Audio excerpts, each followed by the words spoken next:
Hello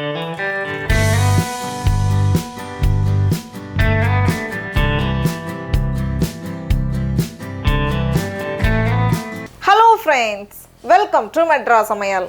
இன்றைக்கி நம்ம மெட்ராஸ் சமையலில் சூப்பரான ஈவினிங் ஸ்நாக் சுவையான சோயா கட்லெட் எப்படி பண்ணுறதுன்னு பார்க்கலாம். இது ஒன்று சாப்பிட்டாலே நல்ல திருப்தியாக இருக்கும். இப்போ இதை நம்ம செய்ய ஆரம்பிச்சிடலாம். கட்லெட் பண்ணுறதுக்கு நான் இன்றைக்கி 1 கப் சோயா சங்க்ஸ் எடுத்திருக்கேன். மீல் மேக்கர் எடுத்திருக்கேன். இதை சுடு தண்ணியில் ஒரு 10 நிமிஷம் போல் நம்ம ஊற வச்சிடலாம். சோயா சங்க்ஸ் ஊறுற நேரத்தில் நம்ம மசாலா ரெடி பண்ணிடலாம். அதுக்கு ஒரு மிக்ஸி ஜாரில் 2 பச்சை மிளகாய் சேர்த்துக்கோங்க. கூடவே ஒரு துண்டு இஞ்சி, அதை சின்ன சின்னதாக கட் பண்ணி வச்சுருக்கேன்.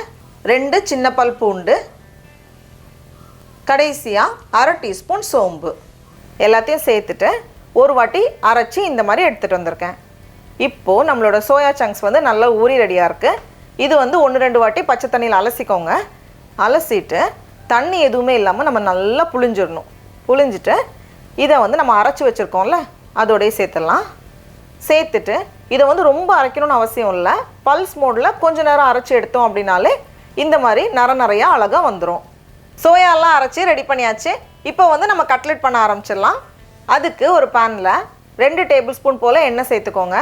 எண்ணெய் சூடானதும் இதில் ஒரு வெங்காயம், அதை ரொம்ப சின்ன சின்னதாக நறுக்கி வச்சுருக்கேன். அது கூடவே கொஞ்சம் சின்ன சின்னதாக நறுக்குனா கருவேப்பிலை இலை நல்லா வாசனை கொடுக்கும். கூடவே மசாலாக்கு கொஞ்சமாக மஞ்சள் தூள், 1/2 டீஸ்பூன் மல்லித்தூள், 1 டீஸ்பூன் கரம் மசாலா, அப்புறமா காரத்துக்கேற்ப மிளகாய்த்தூள். நான் 1 டீஸ்பூன் மிளகாய்த்தூள் சேர்த்துருக்கேன். சேர்த்துட்டு இதை ஒரு வாட்டி கலந்ததுக்கப்புறமா இதில் நம்ம அரைச்சி வச்சுருக்கோம்ல சோயா, அதை எல்லாத்தையுமே அப்படியே சேர்த்துடலாம். கடைசியாக தேவையான அளவு உப்பு எல்லாத்தையும் சேர்த்துட்டு ஒரு 5 நிமிஷம் போல் வேகட்டும். நம்ம சோயா சங்க்ஸை நல்லா புழிஞ்சதுனால ட்ரையாக தான் இருக்கும். ஒருவேளை கொஞ்சம் தண்ணி ஈரப்பதம் இருக்கிற மாதிரி இருந்துச்சுன்னா இன்னும் கொஞ்சம் நேரம் கூட நம்ம ரோஸ்ட் பண்ணோன்னா சரியாக வந்துடும். இது கரெக்டாக இருக்கு. நம்ம ஸ்டவ் ஆஃப் பண்ணிடலாம். ஆஃப் பண்ணிவிட்டு இதை ஒரு பவுலில் மாற்றி வச்சுக்கோங்க. இப்போது இது கூடவே ஒரு உருளைக்கிழங்கு, அதை நல்லா வேக வச்சு எடுத்துகிட்டு வந்திருக்கேன். அதை மசிச்சு உள்ளே சேர்த்துடலாம். ஒருவேளை சின்ன சைஸ் உருளைக்கிழங்கு அப்படின்னா 2 சேர்த்துக்கோங்க, ரொம்ப வேண்டாம். நமக்கு அதை பைண்ட் பண்ணுறதுக்காக தான்.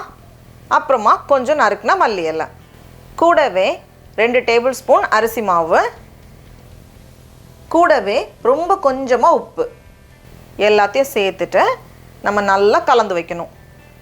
இப்போ பார்க்குறப்போவே நமக்கு தெரியும் கொஞ்சம் கெட்டியாக இந்த மாதிரி வரும். இப்போ இதில் நமக்கு எவ்வளோ சைஸ் வேணுமோ அந்த சைஸ்க்கு ஏற்ற மாதிரி எடுத்துக்கலாம். இதில் நமக்கு ஒரு 6 பீஸ், கொஞ்சம் பெரிய சைஸில் 6 பீஸ் கிடைக்கும். இந்த மாதிரி அதில் எடுத்துகிட்டு கைக்கு நடுவில் வச்சுட்டு நம்ம ஷேப் பண்ணிட்டோம் அப்படின்னா அழகாக இந்த மாதிரி கட்லெட் ஷேப் வந்துடும்.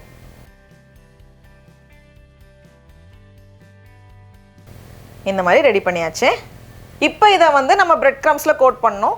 நம்மக்கிட்ட பிரெட் க்ரம்ஸ் இருந்துச்சுன்னா நம்ம அதை எடுத்துக்கலாம்.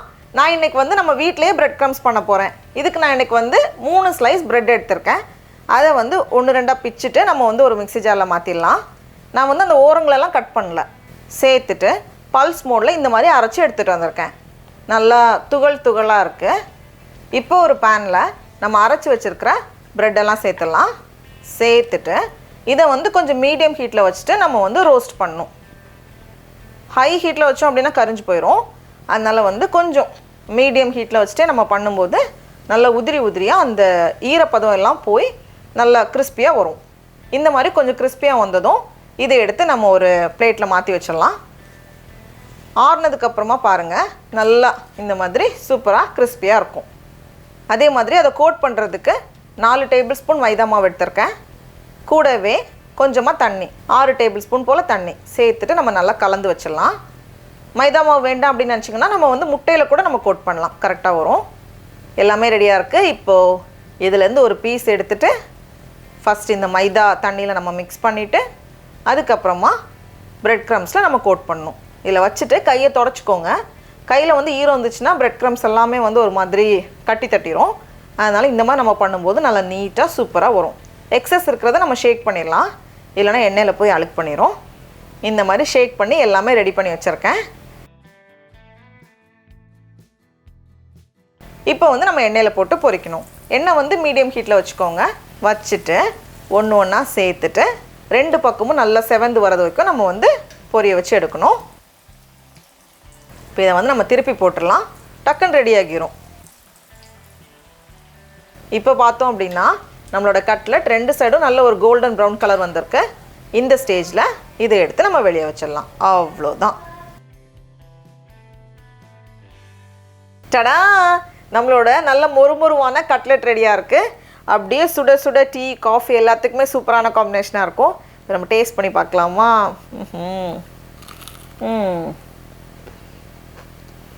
ரொம்ப ரொம்ப சூப்பராக இருக்குது. நீங்களும் கண்டிப்பாக இந்த ரெசிபியை வீட்டில் செஞ்சு பாருங்கள். உங்களுக்கு இந்த வீடியோ பிடிச்சிருந்துச்சுன்னா மெட்ராஸ் சமையலுக்கு சப்ஸ்கிரைப் பண்ணுங்கள்.